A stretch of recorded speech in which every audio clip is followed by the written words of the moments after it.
Hi everyone, আমি মৌ আর আমার একটি নতুন ব্লগে তোমাদের সকলকে স্বাগত।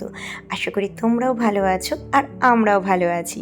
আর আজকে ব্রেকফাস্ট নয়, একবারে দুপুরে রান্নায় চলে যাব। তার কারণ হলো মেয়েকে 12টার সময় স্কুলে আনতে যেতে হবে, সেই কারণেই তাড়াতাড়ি করে রান্না কমপ্লিট করে রেখে যাব। আর আজকে করব হেলেঞ্চা শাক দিয়ে ট্যাংরা মাছ, তেলাপিয়া মাছের ঝোল আর মাছের মাথা দিয়ে মুগ ডাল। তাহলে চলুন এবার ঝটপট রান্নাগুলো বসিয়ে দিই। আগের থেকেই আমি মাছ আর মাথাগুলো একবারে ভেজে নিয়েছিলাম। তারপরে এবার তেলের মধ্যে জিরে, শুকনো লঙ্কা আর একটা তেজপাতা ফোড়ন দিয়ে আদা, জিরে, কাঁচা লঙ্কা পেস্ট করে রেখেছিলাম সেটা দিয়ে দেবো। আর দিয়ে দিয়েছিলাম 3-4 টুকরো টমেটো। ব্যাস ভালো করে কষানোর পর তেল ছেড়ে দিয়েছে। এবার মাছের মাথাগুলো দিয়ে দেবো। মাছের মাথাগুলোর সঙ্গে মশলাগুলো ভালো করে কষিয়ে নিয়ে আর আগের থেকে ভেজে সিদ্ধ করে রাখা মুগ ডালটা করে রেখেছিলাম সেটা দিয়ে দেবো। এবার টকবক করে ফুটে যেই উঠবে তৈরি হয়ে যাবে আমার মাছের মাথা দিয়ে মুগ ডাল। আর হ্যাঁ, নামানোর আগে অল্প করে গরম মশলা আর একটু সামান্য ঘি দিয়ে নামাবো। পুরোপুরি অনুষ্ঠান বাড়ির মতন না হোক, একটু তো স্বাদ ওরকমই লাগা যায়, তাই না?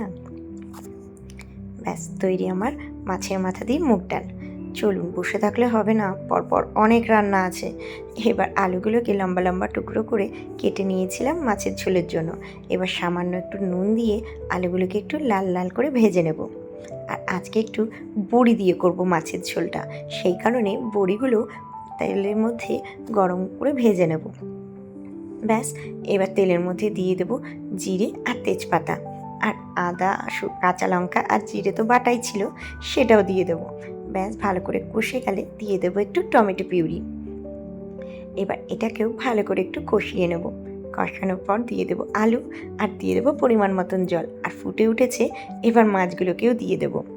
ব্যাস আমার এটাও তৈরি হয়ে গেছে। আর হ্যাঁ, নামানোর আগে অল্প করে একটু ধনে পাতা দিয়ে দেবো, তাহলেই তৈরি হয়ে যাবে আমার তেলাপিয়া মাছের ঝোল। আর এবার শাকটা রান্না করব। হেলেঞ্চা শাকের মধ্যেই আমি কাঁচা লঙ্কাগুলো একবারে চিড়ে দিয়ে দিয়েছিলাম। এবার তেলের মধ্যে রাঁধুনি, তেজপাতা আর শুকনো লঙ্কা ফোড়ন দিয়ে দেবো। আর এবার যেটা দেবো সেটা হচ্ছে গ্রেট করে রাখা রসুন।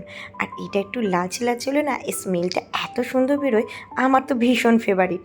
আর এবার ধুয়ে কেটে রাখা হেলেঞ্চা শাকগুলোকে দিয়ে দিয়েছিলাম। হেলেঞ্চা শাকগুলোকে কাটার সময় পাতার ঠিক সামনের অংশটা একটু একটু করে ছিঁড়ে ফেলে দিয়েছিলাম, তাতে নাকি তিতোটা একটু কম হয়। যাই হোক, নুন আর হলুদ দিয়ে 2 মিনিট আমি এটা লো ফ্লেমে রেখে দেবো। দেখুন শাক কত অল্প হয়ে এসছে। এবার পরিমাণ মতন দিয়ে দেবো সামান্য জল। এবার জলটা যেই ফুটে উঠবে দিয়ে দেবো মাছগুলো। 2-1টা চিংড়ি মাছ আলাদা ছিল, তা ভাবলাম ওগুলোকেও একবারের মধ্যেই দিয়ে দিই। ব্যাস, তা রান্না যদিও কমপ্লিট হয়ে গিয়েছিল, তাই ভাবলাম প্রথম পাতে যদি তিতো হয়, মানে হেলেঞ্চা শাকটা হয়, তাহলে লাস্ট পাতে একটু টকটা না হলে কেমন যেন একটু লাগে। যাই হোক, বাড়িতে একটা ছোট্ট আম ছিল, হাতের সময়টাও ছিল, তাই ভাবলাম একটু আমের টকই করে ফেলি। ব্যাস তৈরি হয়ে গেল আমার আমের টক। চলুন এবার ঝটপট করে এবারে রেডি হয়ে নিয়ে মেয়েকে আনতে যেতে হবে স্কুলে। আর আমার তো আজকে রান্না কমপ্লিট। আর আমার যদি ভিডিওগুলো আপনাদের ভালো লাগে, অবশ্যই লাইক, কমেন্ট আর শেয়ার করে দেবেন। আজ আসি, পরে আবার দেখা হবে।